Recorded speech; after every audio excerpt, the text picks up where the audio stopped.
మన ఇంట జలకళ ఉండాలంటే, మన బోరు నీటితో నిండాలంటే, మండే ఎండల్లోనూ మన బోరుబావిలో నీరు పుష్కలంగా ఉండాలంటే వాననీటి ఇంకుడు గుంతలే ఏకైక మార్గం. ప్రతి బోరుబావి వద్ద సుమారు 2 మీటర్ల పొడవు, 1 మీటర్ వెడల్పు, 1 మీటర్ లోతుగల గుంతలను తవ్వాలి. ఆ గుంతలో పావుభాగం పెద్ద బండరాళ్లతో నింపాలి. ఆ తర్వాత 2 పావుభాగాలు పెద్ద కంకరతో నింపాలి. గుంత లోపల కొంత భాగం ఖాళీగా ఉంచి పైన మూత ఏర్పాటు చేయాలి. ఆ చుట్టుపక్కల పడిన వర్షపు నీరు ఆ ఇంకుడు గుంతల్లోకి చేరే విధంగా కాలువ లేదా పైప్ లైన్ ద్వారా వచ్చే ఏర్పాటు చేయాలి. ఈ ఇంకుడు గుంతలు నేల స్వభావాన్ని బట్టి, పరిసరాలను బట్టి, నీటి లభ్యతను బట్టి గుంతల పరిమాణాన్ని నిర్ణయించుకోవాలి.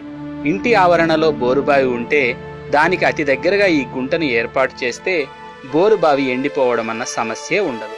ఇంకుడు గుంతలు నిర్మిద్దాం, జలసిరులు పెంపొందిద్దాం.